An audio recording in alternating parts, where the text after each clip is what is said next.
Muy buenos días o tardes, queridos amigos. Empezamos ahora una nueva modalidad. En el curso no es lo más agradable renunciar a nuestra vieja costumbre de vernos los rostros, de establecer un diálogo directo frente a frente, mirándonos, recibiendo inmediatamente las preguntas de un lado y de otro, las respuestas también dadas en una forma espontánea, pero las nuevas contingencias nos hacen que tengamos que adoptar estas medidas.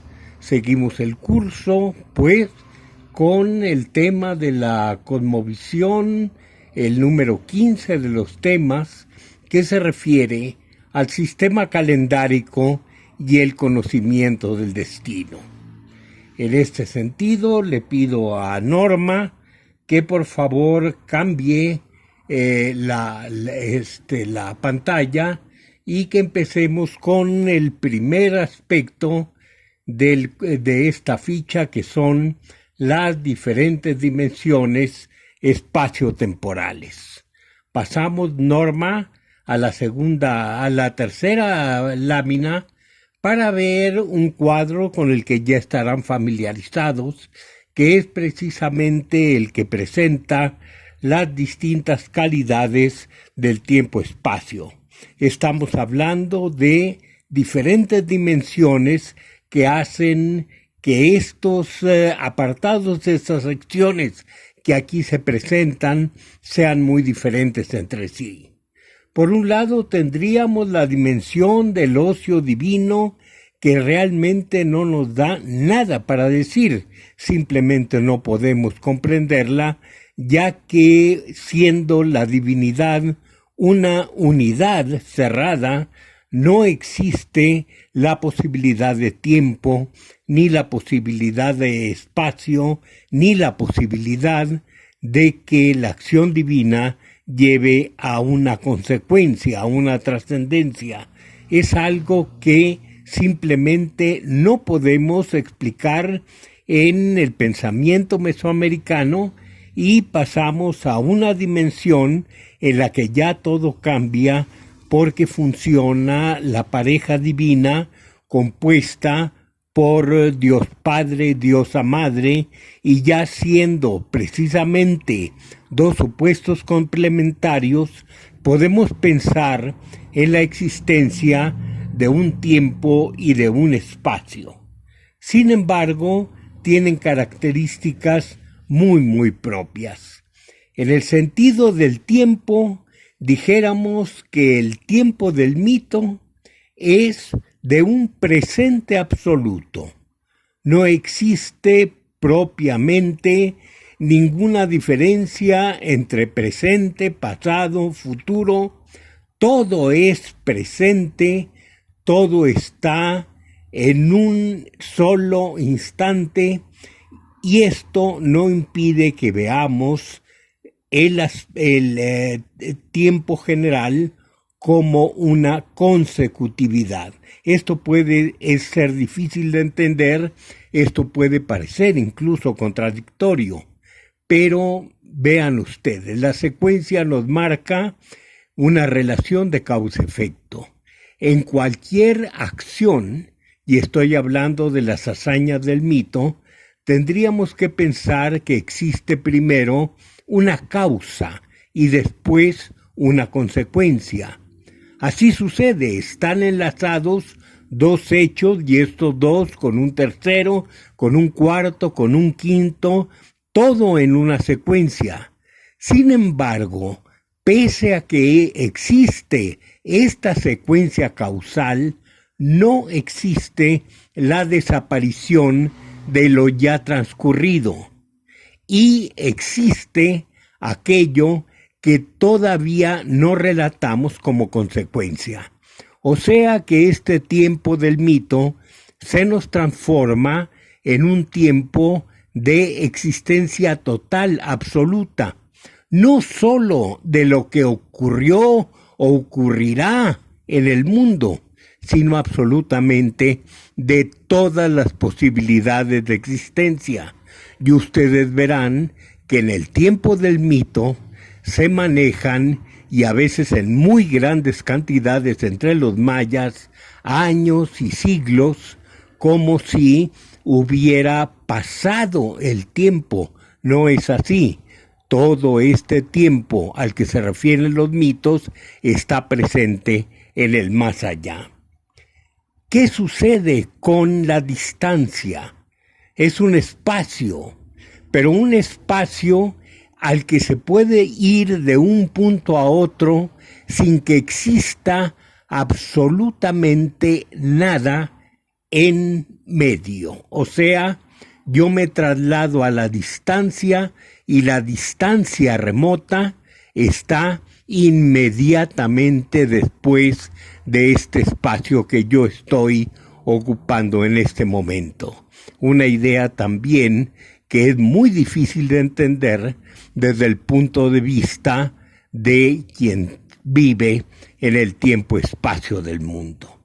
Entonces, así lo imaginaron los antiguos mesoamericanos, y esto lo iremos explicando a lo largo de todo lo que resta del curso. Entonces, los mitos, por decirlo de alguna manera, están todos completos allá. Vamos a ejemplificar esto porque reconozco que es una idea difícil de entender. Tenemos a un médico. Este médico va a curar una fractura de hueso a un paciente. ¿Qué hace un médico normal? Le proporciona alguna terapia que consiste en compuestos de hierbas, de minerales, de animales, de lo que sea, para que el paciente sane. E incluso hace aplicaciones de algún tópico sobre el lugar inflamado, etc. Otra de las medidas necesarias es entablillar al paciente para que se inicie un proceso correcto de reducción de la fractura. Pero el médico antiguo tenía no nada más estos recursos, sino que después de practicarlos, seguía con recursos de carácter mágico. En este caso no era el enfermo el que iba al otro mundo a sanar, era el propio médico, según lo podemos deducir del conjuro que nos preservó Ruiz de Alarcón, Hernando Ruiz de Alarcón. El conjuro se refiere al viaje del médico como el encuentro que hace con un macho de codorniz. Es en este caso el villano. ¿Qué quiere decir esto? Que va a pretender vencerlo como causante de la enfermedad. ¿Por qué escoge este animal, esta ave? Simplemente porque se está situando a la altura del mito. En el mito, me refiero aquí en particular, el mito de la creación del hombre, cuando Quetzalcóatl va al inframundo a pedirle a Mictlantecuhtli los huesos con el que piensa crear la humanidad, Quetzalcóatl los obtiene.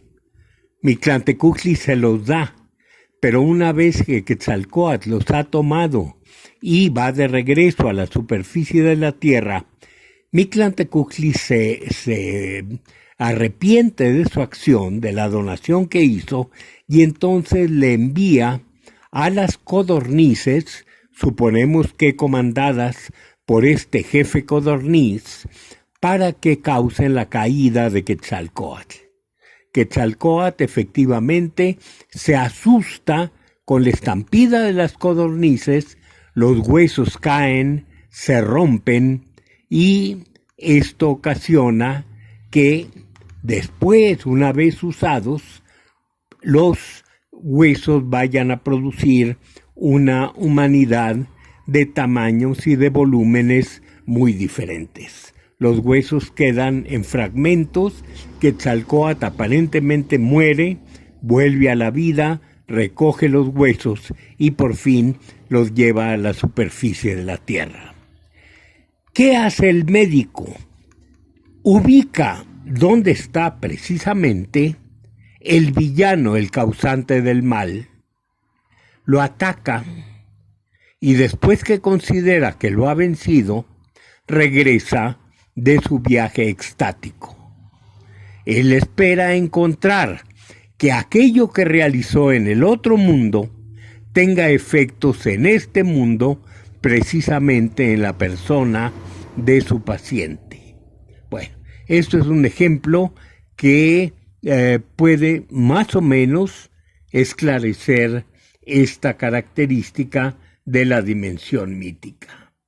Sin embargo, todos los mitos van a concluir en un punto previo a la salida primera del sol. Y entonces tendríamos que en este preciso momento en que todo va a cambiar, los dioses, que son los personajes del mito, tienen que ocupar un lugar adecuado. O sea, se ordenan. El ejemplo más claro es con los dioses tiempo. Los dioses tiempo se forman en filas. Hacen, como dice una de las fuentes, el Chilam Balam de Chumayel, hacen un corro. Y cuando están todos ya formados, ya listos para iniciar el trabajo, es cuando sale el sol y empieza a cambiar totalmente el mundo y el tiempo empieza a circular. Pero cuando circula el tiempo, lo hace por el estricto orden establecido en el calendario.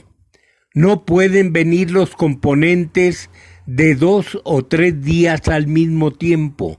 Tienen que venir en el orden establecido de acuerdo a ese último momento, a un momento liminal, a un momento límite entre el otro tiempo y el tiempo mundano, en que los dioses tienen que acomodarse. Esto se seguirá viendo conforme pasa la existencia en este mundo. Después de haber visto esta zona limitánea, tendríamos que pasar precisamente al tiempo mundano. Aquí ya cambia totalmente la naturaleza tanto del tiempo como del espacio. En cuestión de tiempo, tendríamos que ver un transcurso, pero es un transcurso que va borrando totalmente el pasado y que va dirigido a un futuro que todavía no se encuentra dentro del mundo. Entonces es como una línea, un presente que corre, que se desliza, pero que borra lo que ya se cruzó y que anuncia apenas, sin conocerlo, lo que va a suceder. En cuanto al espacio, empezamos a tener acá en el mundo la mediatez diferencial. Los espacios no están todos juntos, todos en lo inmediato, sino que están graduados en razón a una distancia. Esto lo explico rápidamente para pasar a otro cuadro en el que trato, Norma, por favor, trato de decir exactamente lo mismo para que ustedes lo vean en otras palabras y traten de juntar los dos y entender en lo posible lo mejor de esta idea de las distintas dimensiones espaciotemporales. Confieso que llegué a estas ideas con mucha dificultad y que, bueno, todavía me es muy difícil concebir cómo pensaron los mesoamericanos este tiempo ajeno al tiempo-espacio del mundo. Pasamos a un siguiente problema: la naturaleza del calendario mesoamericano. Norma, por favor, la única ficha de este apartado es una definición. Tenemos que definir el calendario mesoamericano más que todo como un conjunto de ciclos, y estos ciclos están articulados entre sí, y estos ciclos tienen diferentes dimensiones. ¿A qué se debe esto? Simplemente a que al elaborar un orden, al tratar de descubrir el orden del tiempo, los mesoamericanos o sus antepasados, es más creíble que fueron sus remotos antepasados, se dieron cuenta de que la naturaleza no se mantiene con los mismos ciclos. Unos son los ciclos de preñez de un tipo de una especie animal, otros serán los de otra especie animal. Otro ciclo diferente será el de la germinación hasta la cosecha de una planta dada, pero otra planta tendrá un ciclo diferente, y el ciclo en que la luna se hace grande y se hace chica es uno que no se ajusta exactamente a otro ciclo, que es el del sol, que es el recorrido que hace el sol por el horizonte. En fin, se da cuenta de que hay varios ciclos, pero tiene la idea del tiempo como una unidad. Entonces empieza a trabajar los ciclos por separado, porque a cada ciclo le atribuye una consecuencia dada. Entonces, cuando articula todo esto, trata de hacer ajustes matemáticos. Y esto es lo que lo lleva a tener un calendario tan complejo en que al mismo tiempo se están manejando, por dar una idea, un ciclo de 365 días, que son los del año trópico. Otro ciclo que es el de 260, que es el adivinatorio. Otro ciclo que es el de la luna, que no puede reducir ni siquiera exactamente a días solares. Otro ciclo será el de Venus. Otro ciclo será el de una semana compuesta por 5 días, etc. Son muchos ciclos los que está manejando, y todos pretende articularlos a partir de una idea matemática que tiene una característica muy propia, y esto tienen que tomarlo en cuenta. No hay números fraccionales, no hay quebrados, no hay decimales como los que manejamos nosotros. Se tienen que manejar las unidades completas, y esto hace mucho más difícil la articulación. Entonces tenemos esta definición, y pasamos al siguiente punto, que es precisamente la concepción divina del calendario, sus unidades y composiciones. Y aquí tenemos que partir de la idea, en primer lugar, de un Dios único del que emana todo el calendario, aunque el Dios mismo no tenga, como ya lo vimos, esa capacidad de crear un tiempo porque es unitario. Es la fuente de la existencia y la fuente de todo tiempo. Esto lo tenemos a partir de nombres que se le dan en el calendario, en el vocabulario zapoteco, a este Dios único, que es Coquiché, Pichetao, Pichechó, cuyos significados son respectivamente el que no tiene principio ni fin, el gran tiempo y la gran fuente del tiempo. Estos tres nombres podemos obtenerlos, Norma, la siguiente transparencia, de el folio 131 vuelto del vocabulario castellano zapoteco de Fray Juan de Córdoba. Estos nombres y otros más se refieren al se refieren al Dios Supremo, pero he escogido simplemente los que tienen vínculo, los que tienen relación con la idea del tiempo. Pasamos a otra lámina y en ella vemos a uno de los grandes investigadores mayistas que nos habla del tiempo y precisamente establece cómo las unidades de tiempo que circulan en el mundo están compuestas, cuando menos en algunas ocasiones o en bastantes ocasiones, no por un dios, sino por un par de dioses.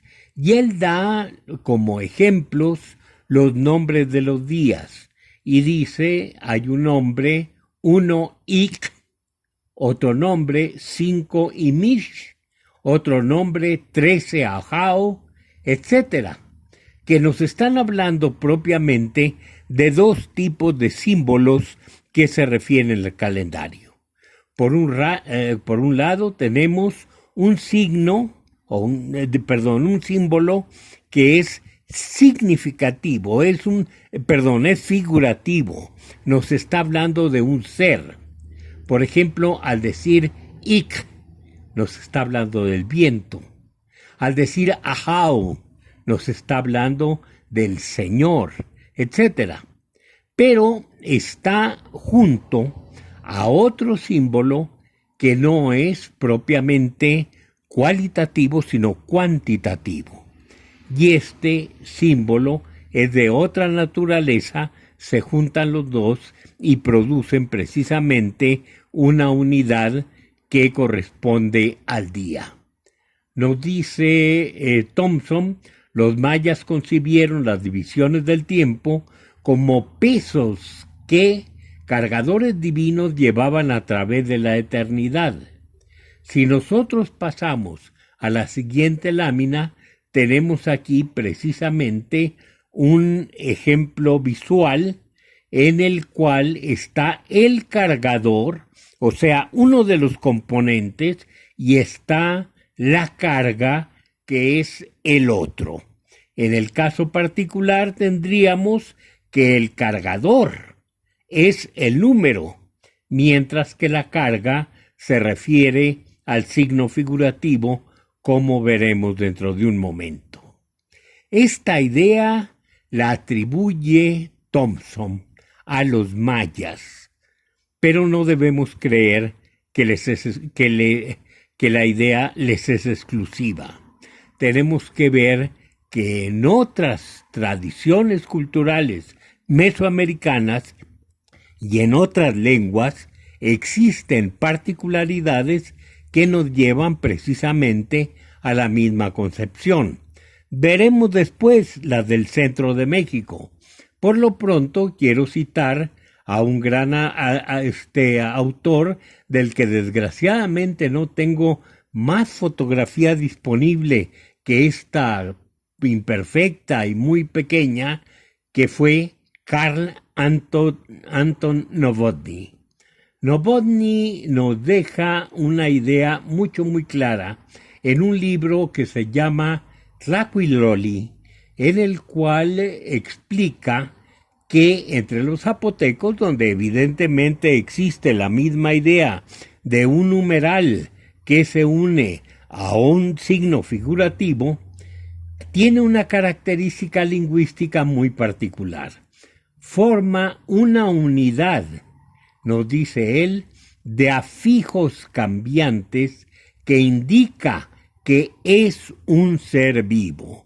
O sea, dos elementos que se supone son seres existentes, dioses. No lo dice Novotny, pero dos elementos que al juntarse nos están utilizando un nombre que tiene gramaticalmente las características que se dan a los seres vivos. Creo que esto es bastante claro. Pero como las dudas no surgen únicamente en relación a los zapotecos, tenemos que decir que incluso entre los mayistas ha habido algunos que dicen que esto no se produce con todas las unidades de tiempo. Entonces, no faltó una investigadora que tratara de ver en su tesis profesional si correspondía a otras unidades de tiempo. Norma, pasamos a la siguiente lámina y en ella vamos a ver precisamente a Eugenia Gutiérrez González, que es la investigadora que se dio a la tarea de buscar, no nada más desde el punto de vista arqueológico, sino desde el punto de vista filológico, desde el punto de vista iconográfico, de todos los recursos que pudo, etnográfico, porque también estudió las tradiciones actuales, reuniendo elementos para ver qué unidades estaban, qué unidades temporales tenían esta característica. Estuvo investigando mucho tiempo y los resultados no pudieron cubrir la totalidad absoluta, pero fue casi la totalidad absoluta de unidades de tiempo las que podían designarse como compuestos de seres existentes, o sea, de seres divinos. Para esto acompaño a la fotografía de Eugenia un dibujo de un gran pintor que fue uno de los colaboradores incluso de Diego Rivera, Jean Charlot, que dibuja aquí el conjunto de cargadores a los que nos hemos referido. Y así tendríamos, por ejemplo, en el ángulo inferior izquierdo, un dios que es precisamente el dios 10, que tiene como carga, aquí lo está representado como un paquete que tiene en brazos, al dios signo que es precisamente Ahau. Tendríamos en el dibujo de Charney, en esta parte el dibujo de Charlotte, en esta parte inferior izquierda, el ejemplo del día 10 Ahau. Pero vamos a ver cómo representaban los antiguos mayas estos números cuando los dibujaban como si fueran rostros de dioses. Aquí tenemos una lista del 0 al 20. Vean ustedes que están las características incluso reconocibles de algunos dioses. Tendríamos, por ejemplo, el número 4, que sería en este caso el dios solar. Tendríamos también como ejemplo el número 10, que sería el dios de la muerte. Pero aquí también vamos a ver cómo se dan combinaciones. A partir del 10, los dioses pueden ser representados con una quijada muerta, o sea, descarnada. Y esto le da el valor de 10. Si nosotros vemos el número 13, veríamos que es una combinación del número 3 y el número 10. O sea, que dentro de su propia serie, ya aquí tenemos la composición de dos seres para dar un solo ser divino. Una de las características que hemos señalado como la fusión de los dioses. Vean el carácter del 14, que exactamente es lo que ya habíamos dicho de un dios solar. Este dios solar está compuesto del dios 4, no se ven los ojos viscos característicos, pero se identifica la órbita y abajo, en vez de tener la mandíbula como la tiene encarnada el número 4, acá la tiene descarnada porque ya no es 4, sino 14. Esto es lo que sucedía con los náhuatl. ¿Qué es lo que sucede con los pueblos del altiplano central de México algún tiempo después? Pasemos a un códice colonial y entonces veamos que hay 13 números que se usan en el calendario maya que están representados en la parte inferior con un listado de lo que se llaman los volátiles. No puedo referirme a las aves, porque no son propiamente aves. Hay una excepción que es precisamente el número 7, que queda al centro, que es la mariposa. Pero todas las demás son aves.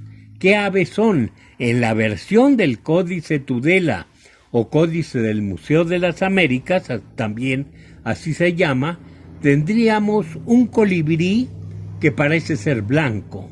Luego tendríamos un colibrí verde.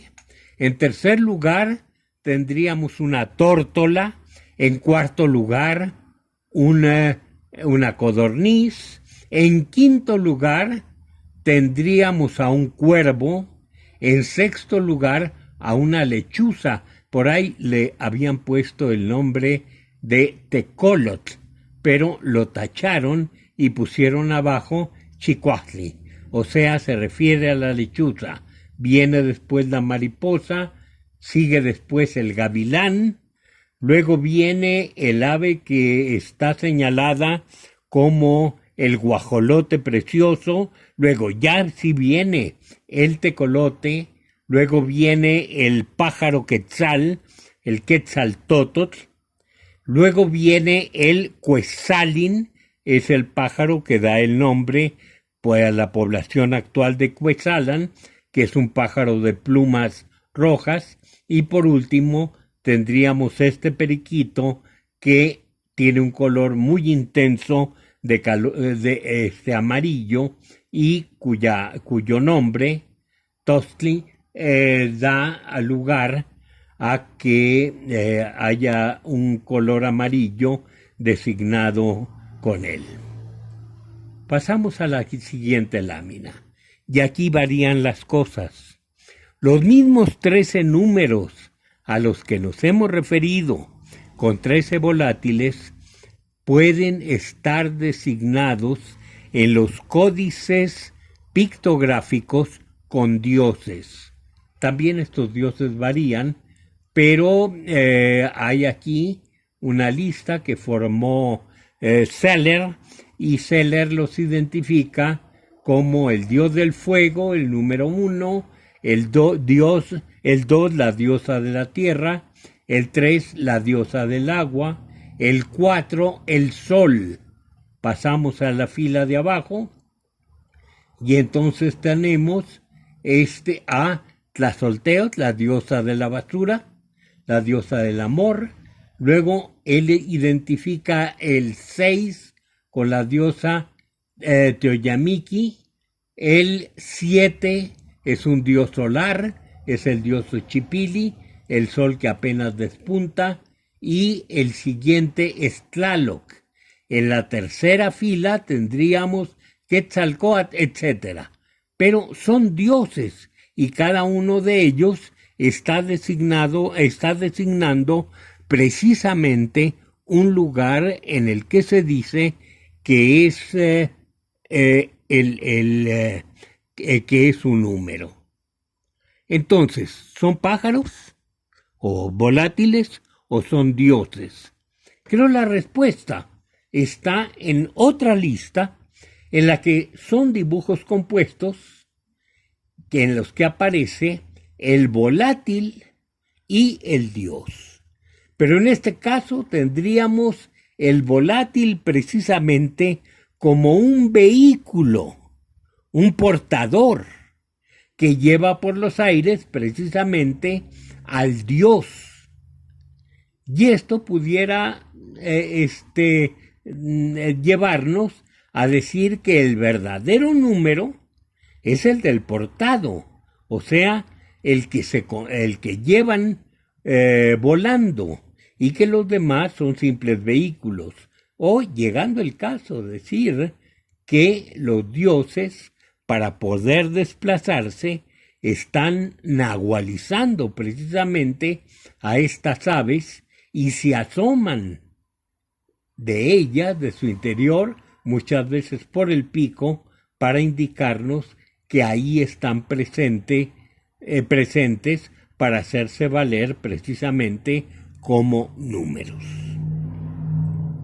Pasamos a la siguiente y veremos otra vez la misma idea, pero aquí no como portador portado, simplemente como los dioses números, pero acompañados de las aves. Tenemos, por ejemplo, el sol. El sol aquí está colocado en el cuarto lugar. ¿Por qué se coloca al sol como cuarto lugar? ¿Que no está el sol en otras posiciones en el cosmos? Claro que sí, pero esto lo explica también Thompson cuando se refiere a los mayas. Es que los dioses no están en un solo lugar en el cosmos, pueden estar simultáneamente en distintos lugares, y entonces tendríamos que en esta lista de 13, funcionando como dioses números, no nada más está el sol, está Tlaloc, la lluvia, está Quetzalcóatl, el viento, está Mictlantecutli, o está Mictecacihuatl, como es el caso aquí muy claro del número 13, donde vemos a la diosa del reino de la muerte. Seguimos al siguiente problema, la circulación del tiempo. Para hablar de la circulación del tiempo, tendríamos que decir que existe todo un aparato especial y que ese aparato especial está formado precisamente de 4 árboles. Estos 4 árboles varían mucho según las fuentes. En el caso maya, lo que aparece en los códices, tanto pictográficos como en los códices, en los documentos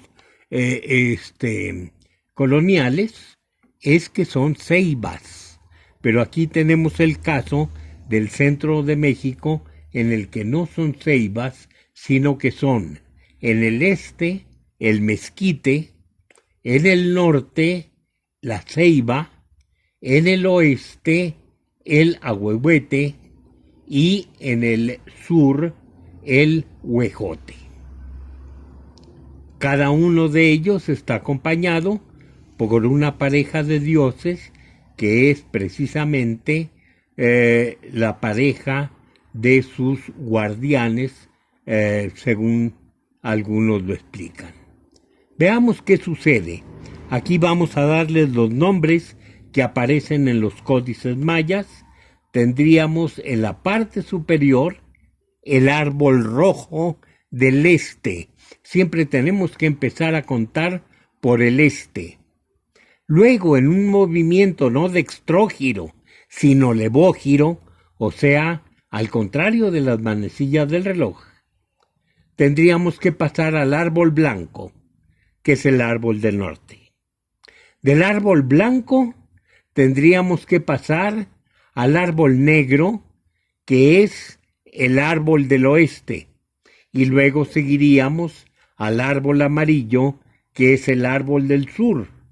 Por último, el día quinto sería un retorno al árbol rojo, y así seguiría el tiempo dando vueltas con estos 5 que no son sino portales por donde se comunica el otro mundo, la otra dimensión, con la nuestra.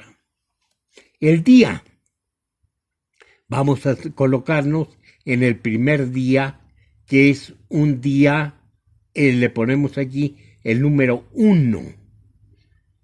Aquí aparece sobre el árbol el signo del día 1. Ese día, la influencia característica de la conjunción del signo, de la conjunción del número y la conjunción del color del árbol van a invadir la tierra. Toda la tierra, pasamos a la siguiente diapositiva, se vuelve roja, se vuelve del destino, en ella impera el destino que sale de este tiempo. Volvemos otra vez al intermedio y pasamos al día blanco. El día blanco va a tener sobre él el segundo símbolo, en este caso ya sería el del viento, que está acompañado con el número 2.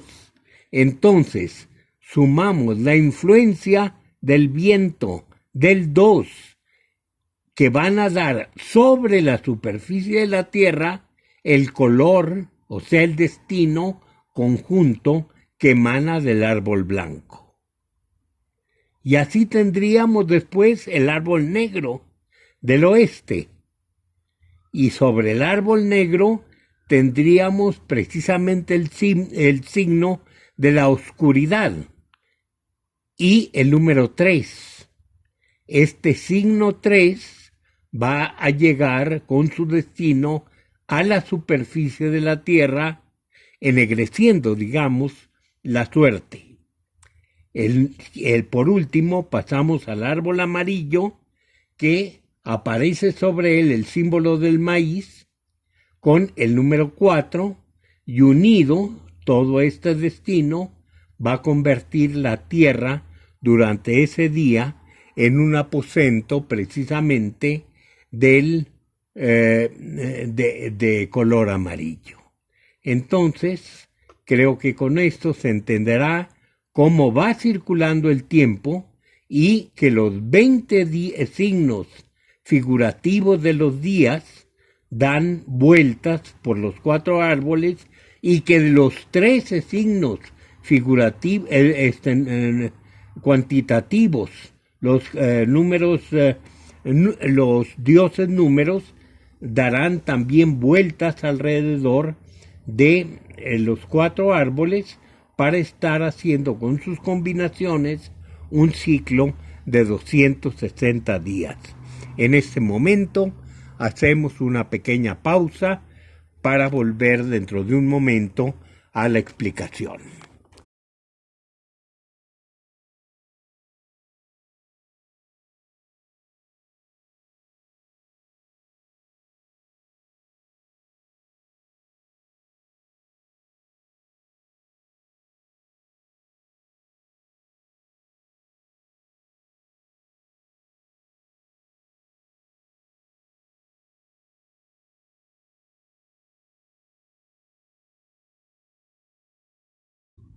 Volvemos de la pausa para seguir con la segunda parte de la ficha 16.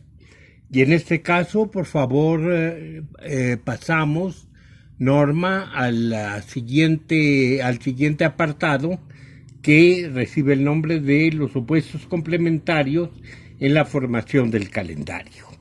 Aquí vamos a encontrar, siguiente lámina, varias oposiciones complementarias.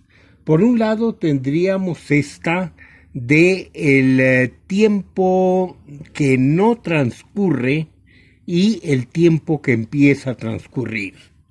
Tendríamos, por una parte, el tiempo primero, el tiempo femenino, el tiempo de la noche, que ha dominado totalmente el cielo.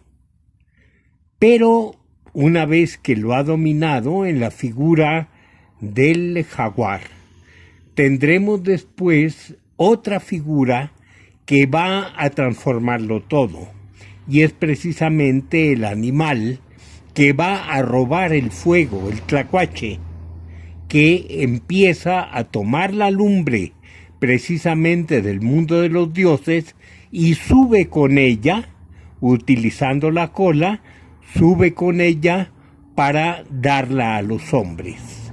Realmente aquí lo que está representando es un animal que vive en el amanecer activamente, entonces representa precisamente la primera luz, la luz del amanecer, y por eso el tlacuache está vinculado con Quetzalcóatl. Eso se toma de una narración mazateca que dice: el señor Tlacuache fue el que dio nombre a los días. El tigre decía solo pasado mañana, pero el Tlacuache dio las fechas. O sea, ya la transformación del tiempo es producto de una acción de robo en que la luz pasa al mundo, al mundo proveniente de la otra dimensión temporal. Luego tendremos esto también representado por otro par de dioses, pero en este caso tendríamos la luz primera del amanecer, o sea Quetzalcóatl, y la luz plena del día, que es precisamente Huitzilopochtli. Entre ambos marcan esta secuencia que hace que las fuentes nos digan, la fuente colonial, Historia de los Mexicanos por sus pinturas, Quetzalcóatl y Huitzilopochtli hicieron los días y los partieron en meses, dando a cada uno 20 días, y así tenían 18 meses y 360 días en el año. Le faltó mencionar 5 días en el segundo caso, pero de todos modos aquí está la clave precisamente de que la secuencia de estos 2 días, del amanecer a la plena luz del sol, está marcando un orden calendárico que se puede, para poder entender, dividir en meses, que son los 18 meses de 20 días cada uno. Luego viene el siguiente punto, que es la creación de los días y las noches. Nos vamos a referir también a esto en alguna otra ocasión, pero quiero que quede claro que la creación del mundo se hizo en el tiempo.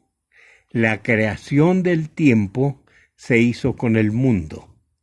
Algo un poco difícil de entender, pero que es un problema que se ha presentado no nada más en Mesoamérica y que explican algunos textos, sino es un problema que se ha planteado desde mucho tiempo atrás por filósofos de otras corrientes de pensamiento. Pasamos aquí a un punto de la creación. Pasamos, Norma, a esta lámina del Códice Vindobonensis, la famosa lámina 52, que nos da a conocer muchísimas cosas y otras las mantiene totalmente cubiertas.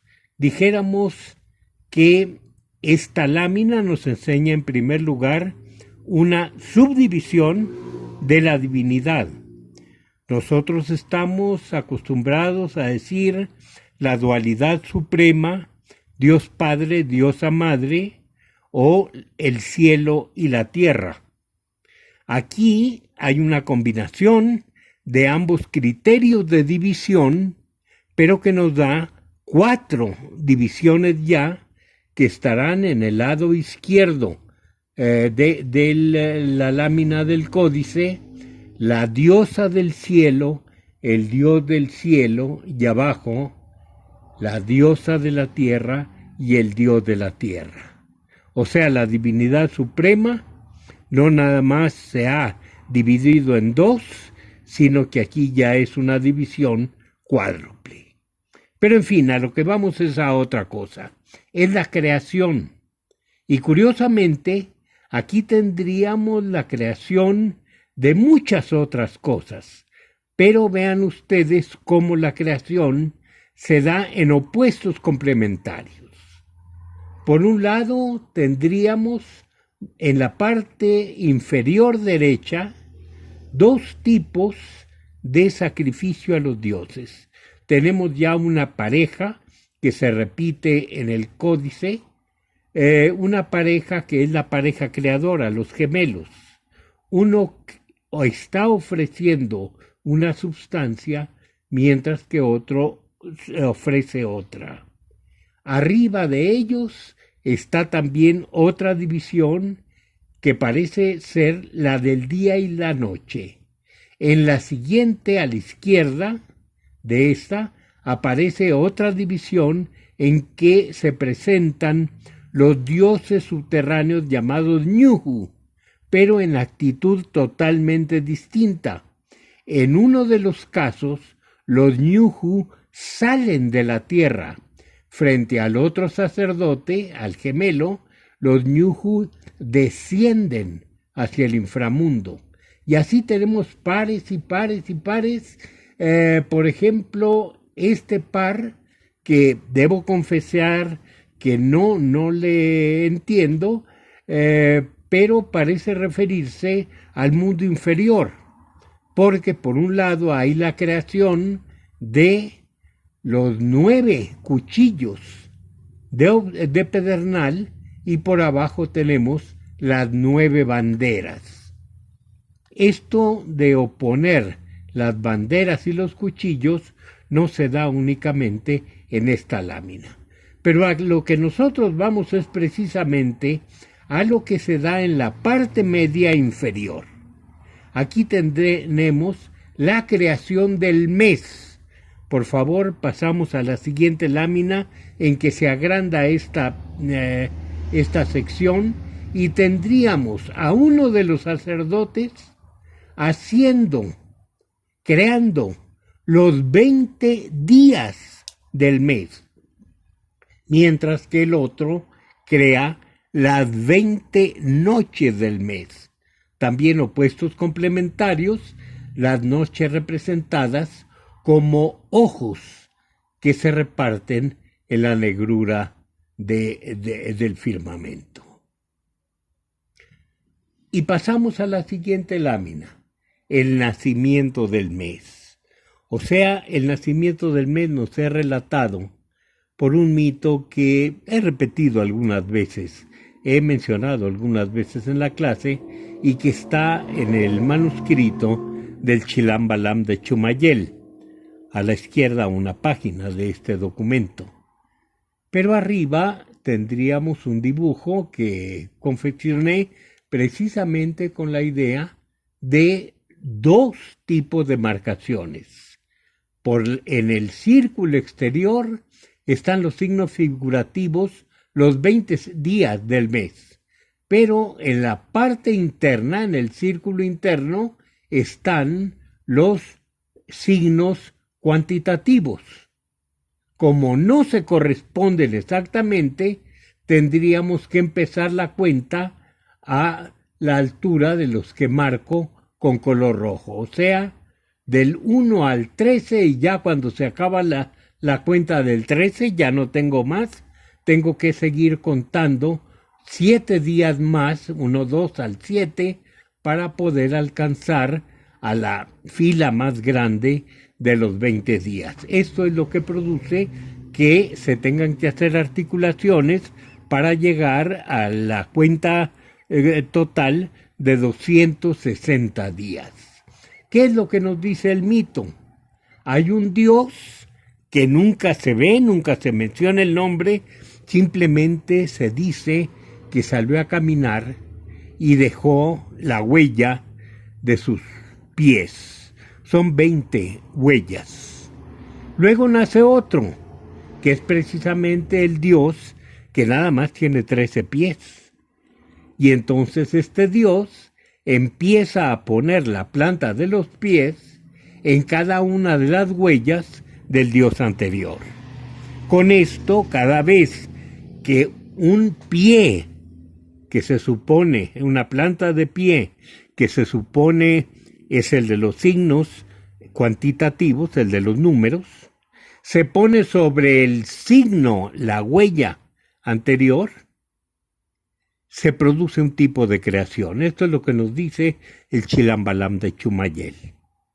Y para completar toda la lista, tendrían que darse 20 pasos.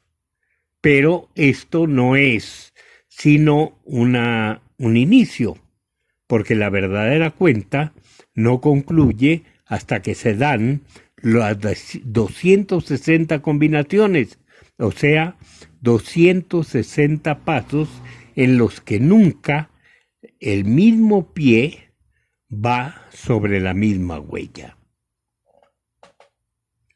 Pasamos a la siguiente unidad y es unidad y difusión como sistema y la diversidad de complejidad del calendario mesoamericano. O sea, es muy complejo el calendario.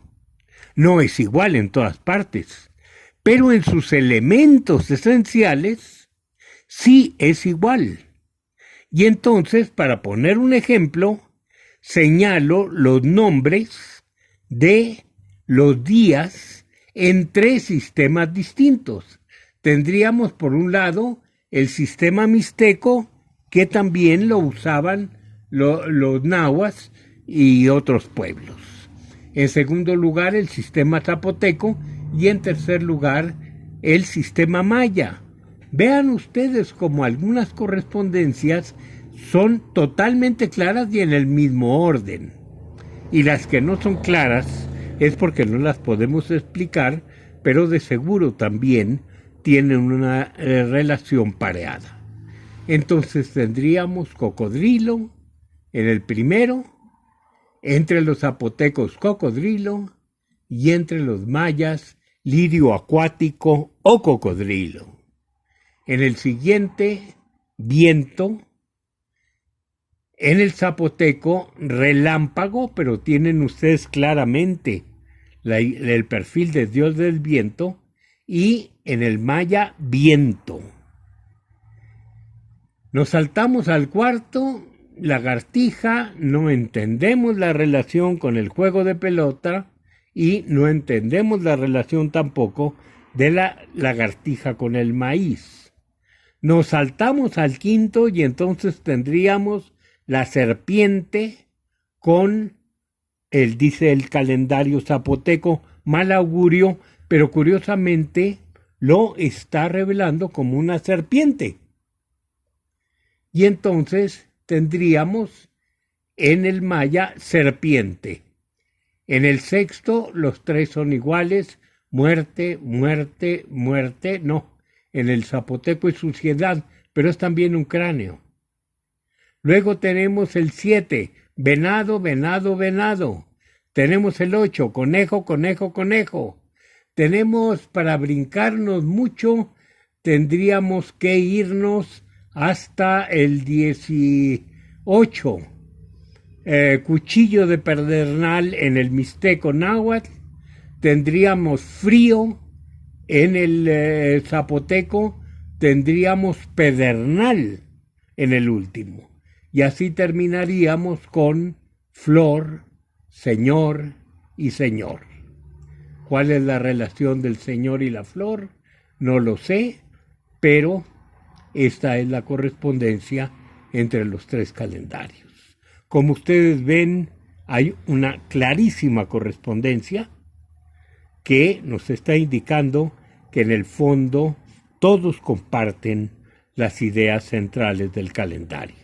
Y la forma de articular es la misma, aunque los mayas, gracias al sistema que tienen numeral de guarismos, tienen la posibilidad de hacer con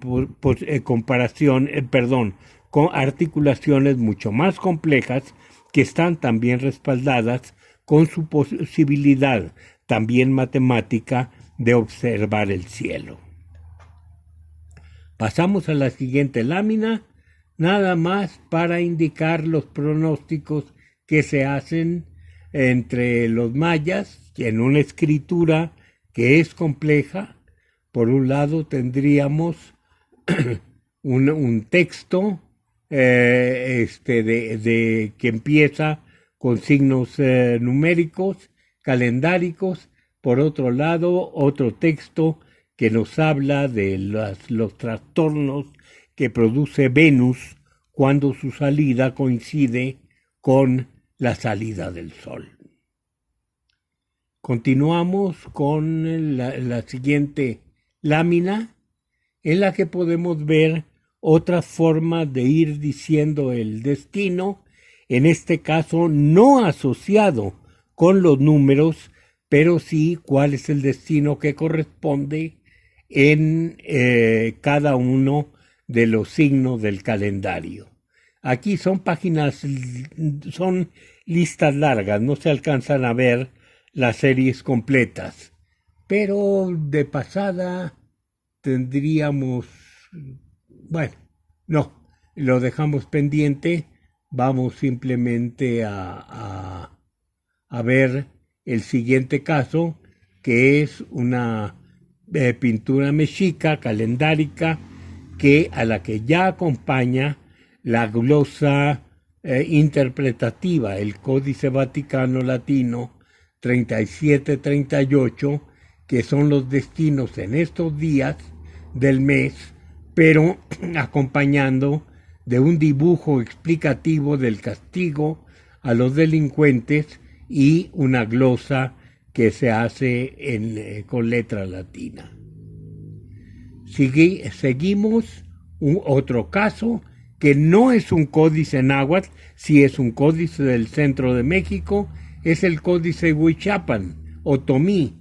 Vean ustedes las fechas, muy lujosas en este caso, muy detalladas, pero son las mismas que se usan en otros calendarios. La historia está acompañada por una serie de fechas, que es el año que se representa con el símbolo de la caña y su numeral, al que sigue el símbolo del cuchillo de pedernal a su derecha, con el respectivo número, signo numérico y el equivalente ya en el sistema cristiano.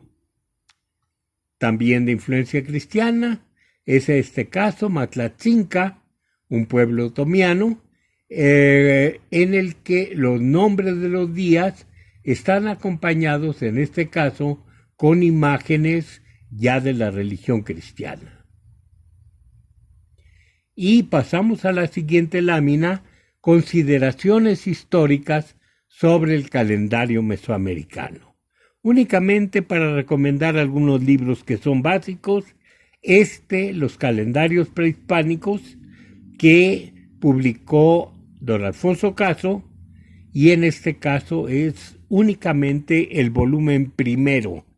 Él pensaba hacer un segundo volumen, el volumen dedicado al calendario maya, pero ya no pudo concluirlo, murió sin completar los 2 tomos en los que se había pensado esta obra. Después vino otro investigador, también ya fallecido, Edmondson, que hizo un libro general sobre los sistemas calendáricos mexicanos. Aquí sí comprende las distintas tradiciones, las muy distintas tradiciones mesoamericanas. Esto lo publicó el Instituto de Investigaciones Históricas. Luego pasamos a que se reconoce como la fecha que sirve de nombre a una persona, que es que es la fecha más antigua usada de nombre que se conoce. Esto es zapoteco, se encuentra precisamente muy cerca de Monte Albán, y está representado un hombre ya muerto, no nada más muerto.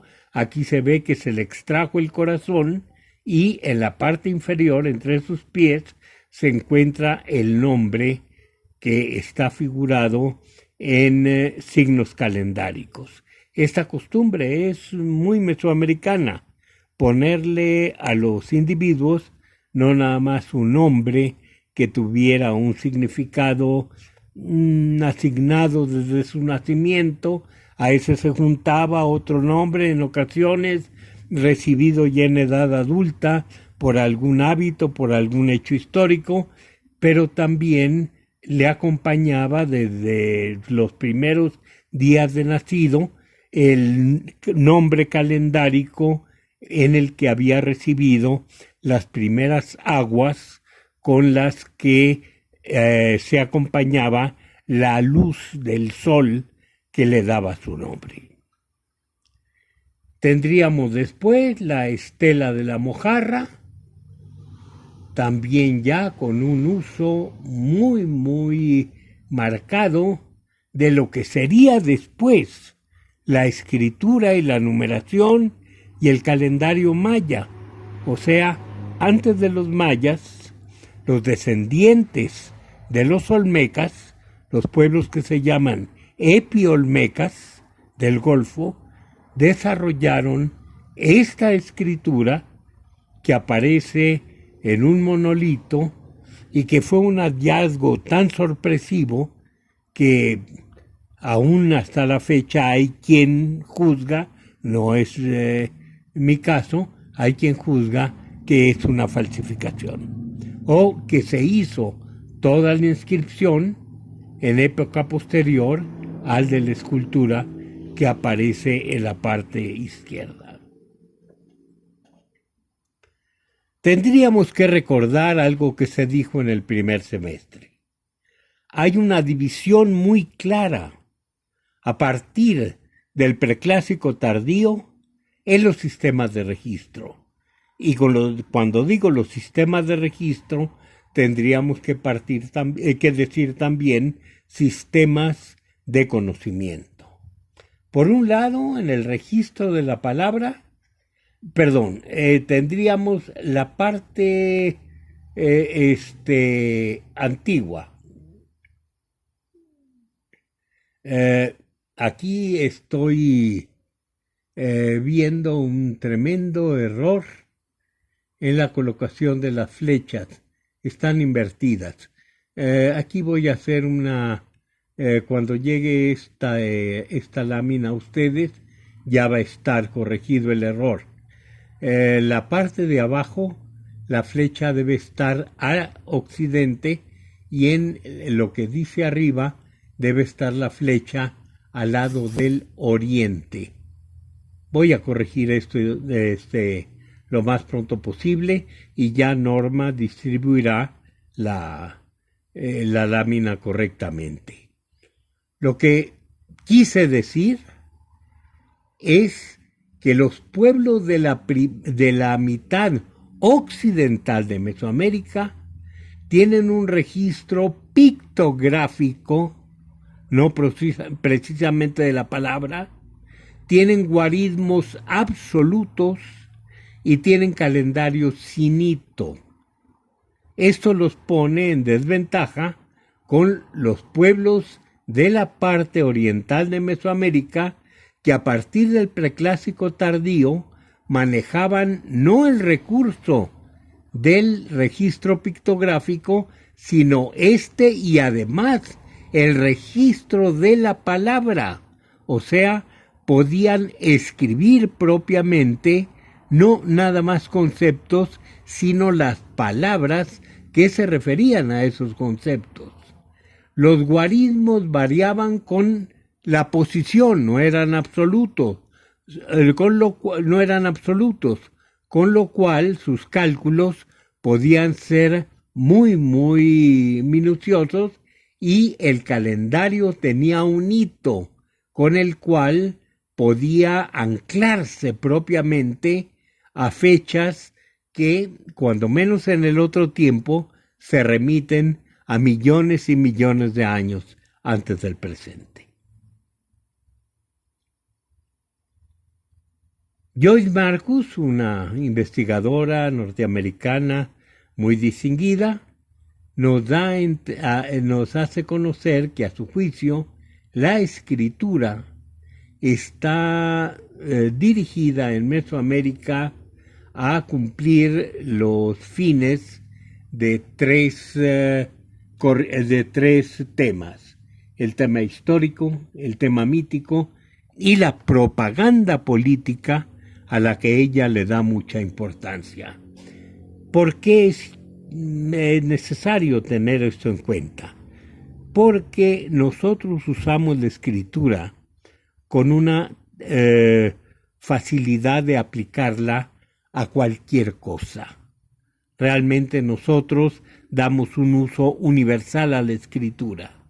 Pero los pueblos en la antigüedad, cuando empieza a usarse la verdadera escritura, se destinan a fines muy específicos. Digamos, todo lo que es Mesopotamia, ahí predomina el comercio. La escritura se asocia al comercio. ¿Qué pasa en Egipto? Hay una carga muy fuerte del valor de medición de tierras en Egipto. ¿Por qué? Porque son las necesidades de registrar los datos frente a la avenida anual del Nilo, que borra todos los límites. ¿Qué pasa en Mesoamérica?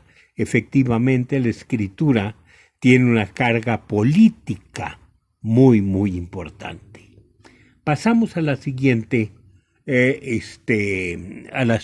lámina, y entonces vamos a entender algo, o creo que podemos acercarnos a algo que podemos comprender a partir de la reflexión de Joyce Marcus. Los mayas, dijimos, usan números que tienen valores relativos, no absolutos.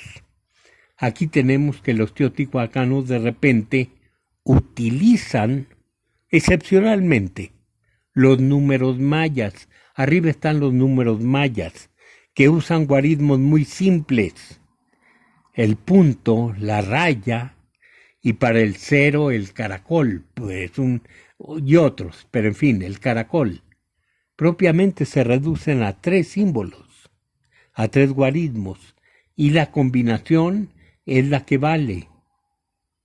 Pero en la parte de abajo vemos un glifo teotihuacano que está usando precisamente el número 12, pero en el sistema maya. ¿A qué nos lleva esto?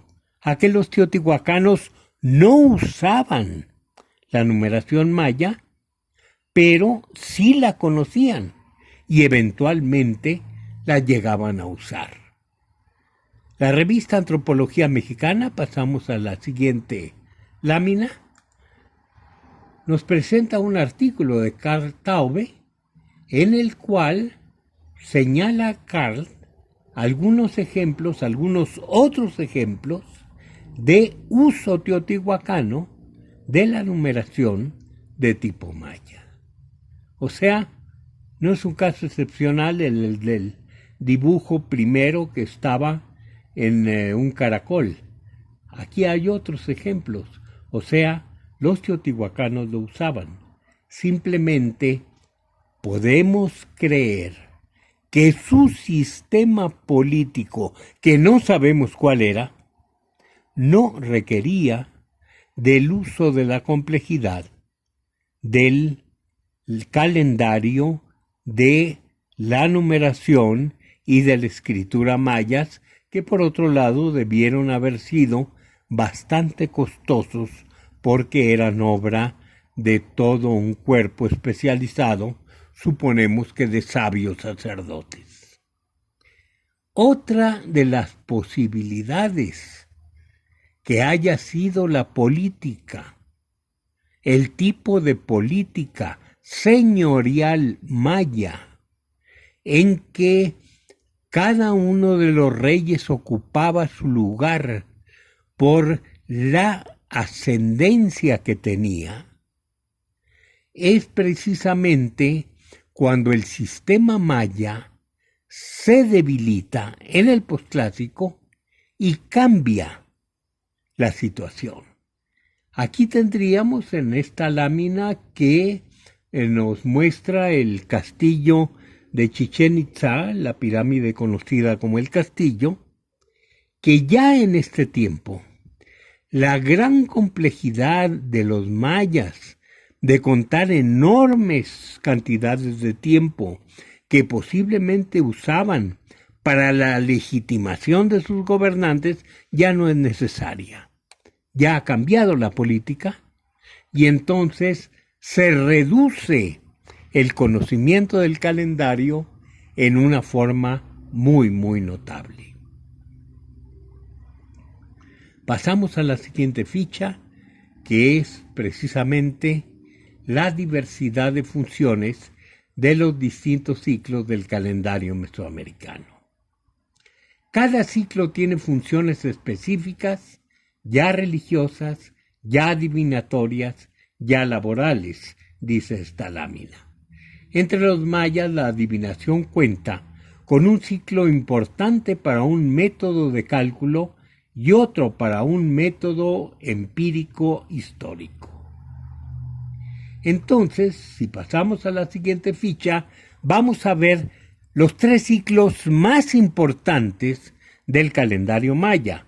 Como les digo, el calendario maya, utilizando la numeración, tenía la posibilidad de combinar muchísimos ciclos.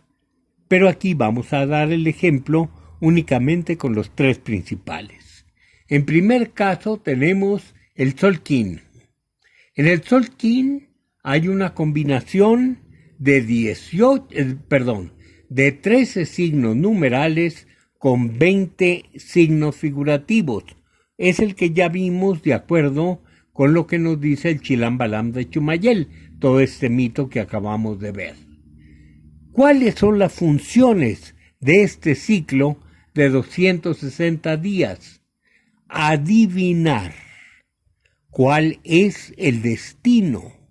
Pero ¿cómo se adivina?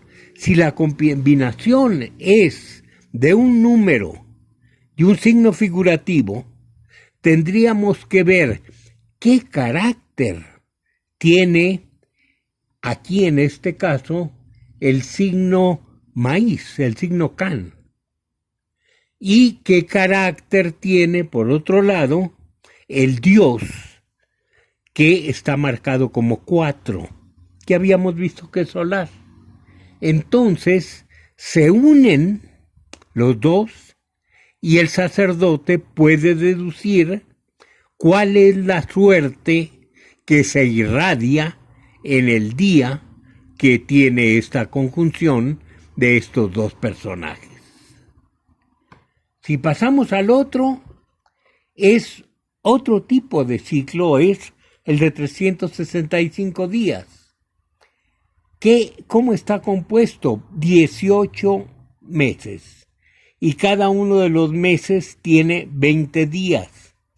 Pero para igualar al año trópico, al año solar, tienen que agregarse 5 días más para hacer un año de 365 días. ¿De qué sirve este año? Bueno, tenemos la suposición de que la base de todo es laboral. ¿Por qué? Porque hay una cantidad enorme de actividades que tienen que estar regidas precisamente por las estaciones, por el paso de las estaciones del año trópico. Pero al mismo tiempo es un año religioso porque nos está marcando cuáles son los dioses que durante esos 18 meses están llegando a la superficie de la Tierra para ejercer su función.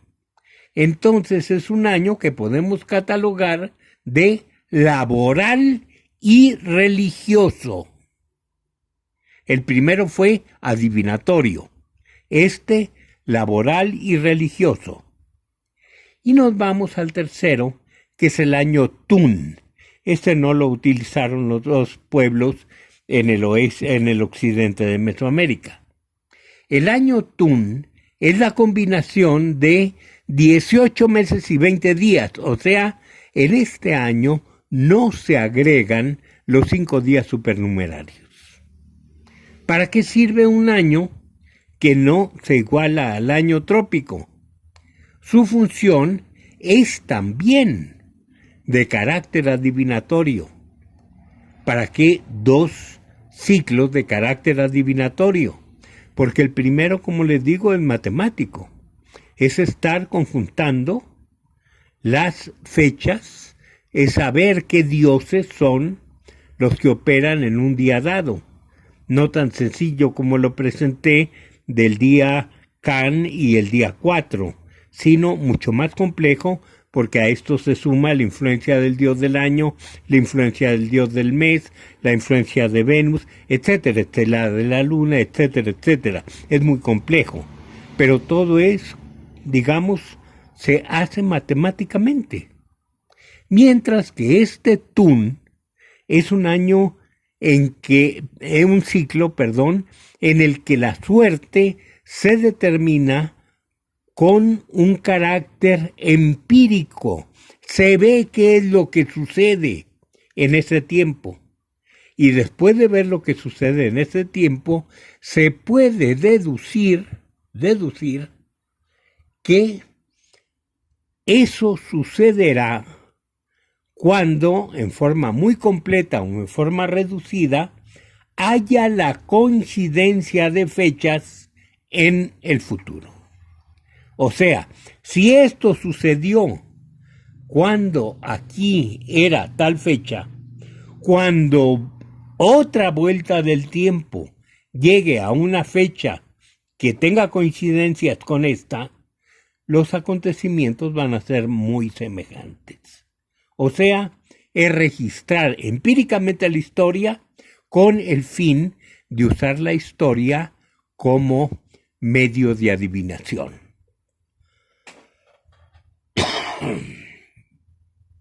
Pasamos al siguiente, a la siguiente lámina, que nos habla del Tzolk'in entre los mayas, o sea, el ciclo de 260 días, o Tonalpowali.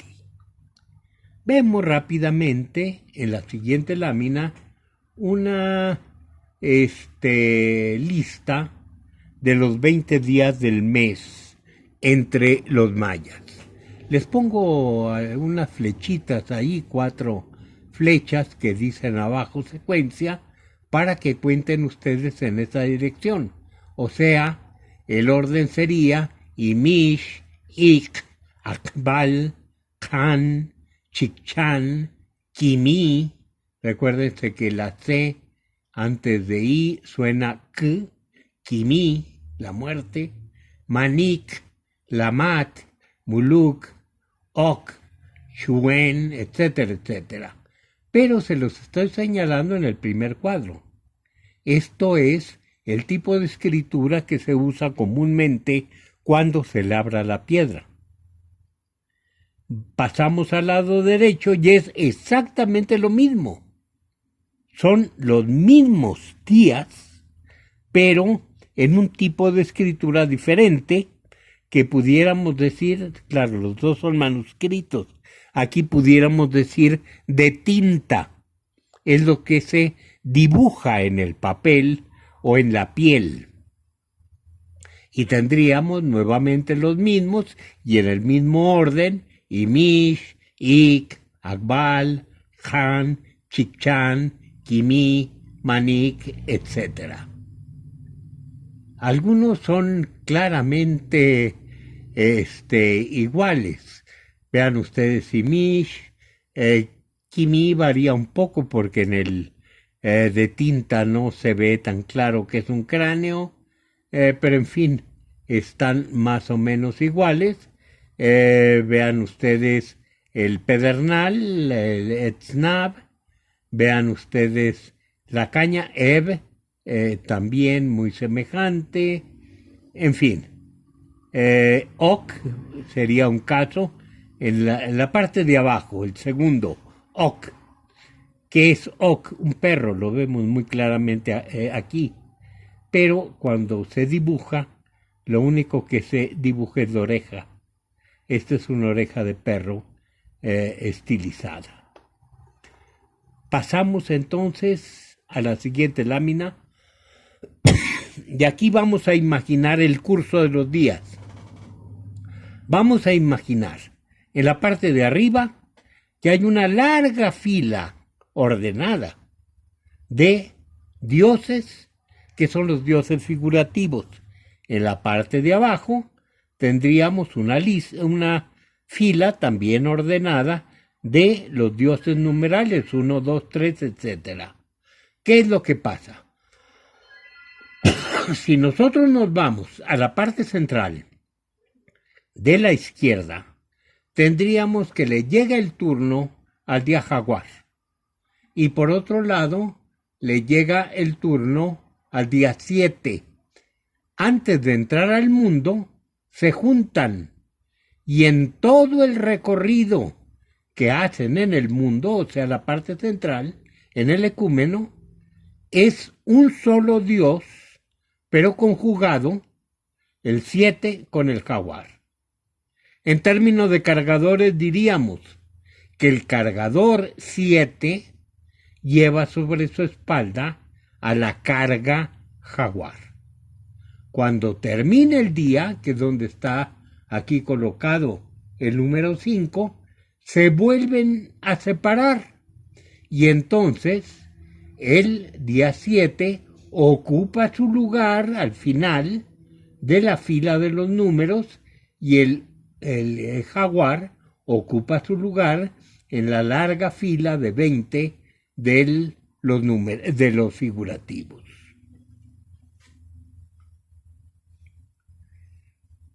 Algunos ejemplos ya coloniales. Aquí tendríamos el caso del Códice Florentino, que en su parte, habíamos dicho, la columna de la izquierda es la traducción al español. En este caso no quiso Sahagún traducir y ocupó nada más con dibujos. Pero en el lado de la derecha, en lengua náhuatl, está todo lo que acontece o lo que puede acontecer a aquellos que nacen en el signo 1 flor. Está muy inclinado al arte. Si la niña que que recibe el bautismo en ese día y que está inclinada a ser artista no lleva una vida ordenada, entonces las artes no serán muy recomendables. Y dice aquí que podría terminar como prostituta. Vamos a otra regla. Los días, obviamente, tienen en cada una de las vueltas una numeración diferente. En este caso particular tenemos una serie de 13 días nada más. Pero al que le tocó ser 1 es precisamente al dios jaguar. El día siguiente ya será 2, lo ocupará el águila, etc. ¿Qué es lo que sucede? Este está marcado como el jefe de todos los demás y nos complica más el calendario, porque este es el que determina, cuando menos en lo que a él le corresponde, cuál es la suerte de toda la trecena. O sea que un mismo día no nada más tiene el destino por la combinación de dos personas divinas, sino por quién es el que manda todo un conjunto de 13. ¿Cuál es el Dios que manda todo un conjunto de 20?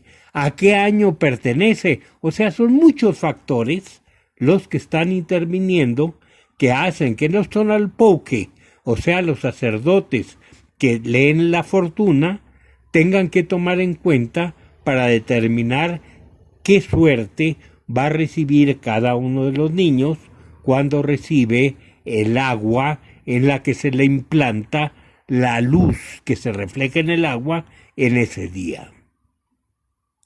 Pasamos al siguiente tema, que es el otro ciclo, el ciclo Haab o Shupowali, que se refiere al ciclo de 365 días.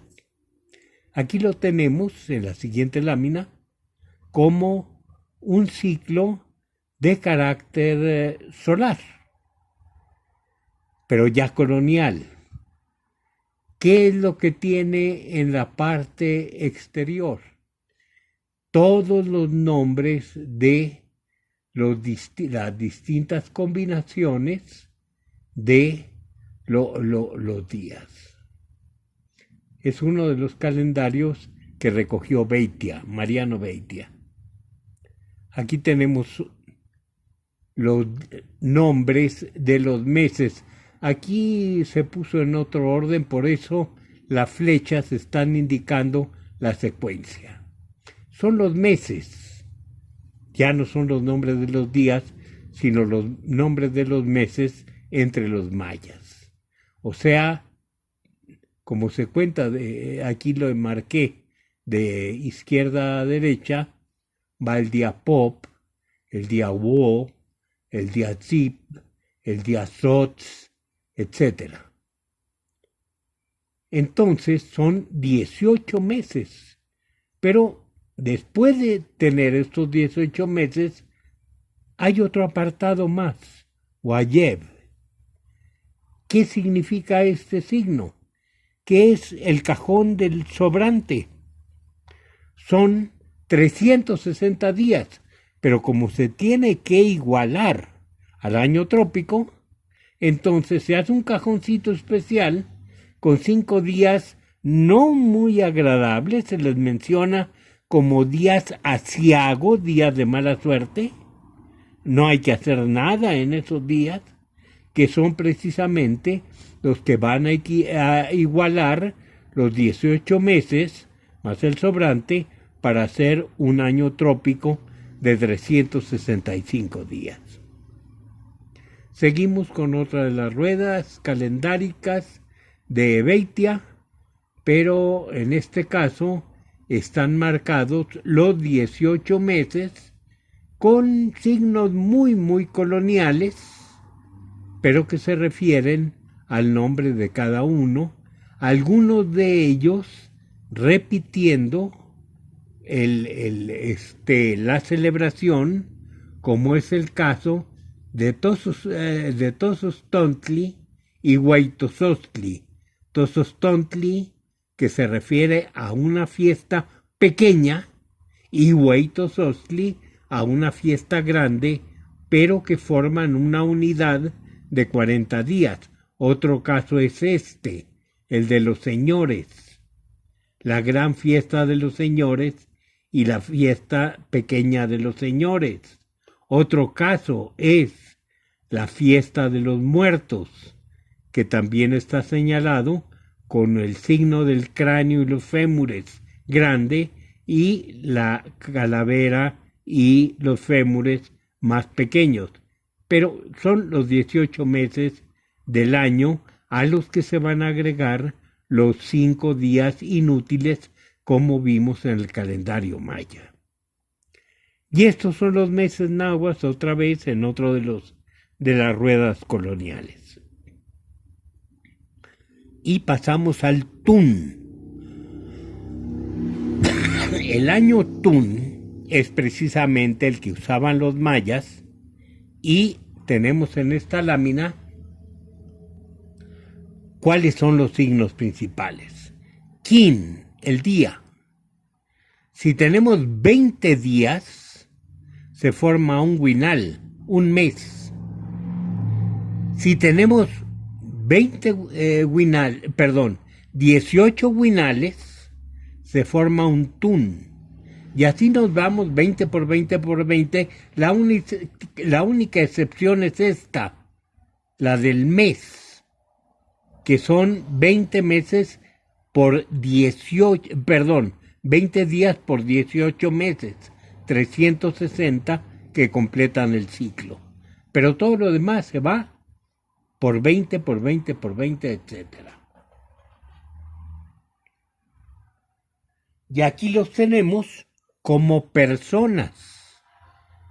Personas que son, en un caso, zoomorfos, y en otro caso son antropomorfos, pero son personas en los dos casos, son dioses en los dos casos.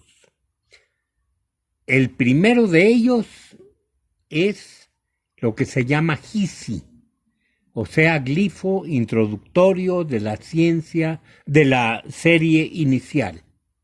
Y todos son iguales con excepción de la figura central, que es el dios que manda ese mes. Luego tenemos el Bactún, una unidad 20 veces menor es el Catún, una unidad 20 veces menor es el Tún, una unidad 18 veces menor es el Huinal, y tenemos al final la unidad mínima, el día. Esto hace que se lea que todo este conjunto, quitando el primero, los 5 siguientes, dan un resultado que se lee, según se pone actualmente por los especialistas, 9, 15, 5, 0, 0. 9 Bactunes, 15 Catunes, 5 Tunes, 0 Huinales, 0 Quines. Vamos a explicar un poco. Todos los personajes que nos están dando números van a ser representados, en este caso, en forma antropomorfa. Es el número arriba a la derecha, 9, el número siguiente abajo, en medio a la izquierda, 15, el número 15. A la derecha tenemos el número 5 en el centro y en la parte de abajo el número 0, que se repite en los meses y en los días. Pero las unidades, en este caso ya son unidades, son múltiplos en sistema vigesimal.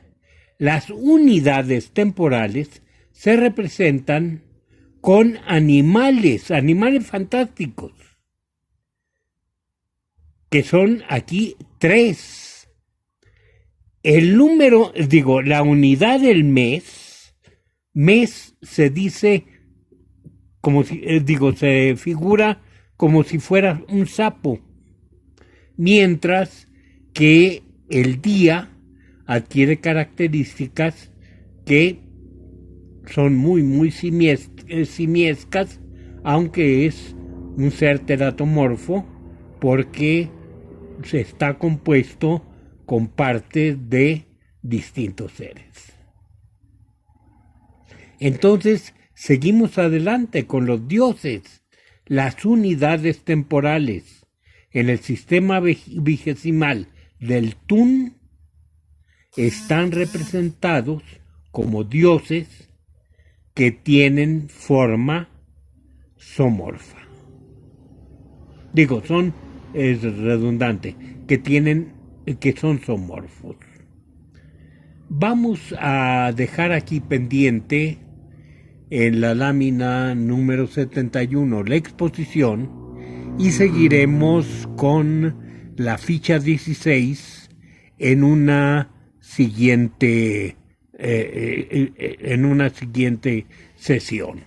Les agradezco a todos mucho su atención en este caso y pues nos estamos, si no viendo, encontrando en esta forma de exposición en caso de contingencia.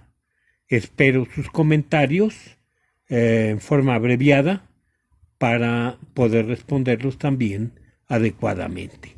Entonces aquí se termina esta sesión y seguiremos con la ficha 16 en la siguiente sesión.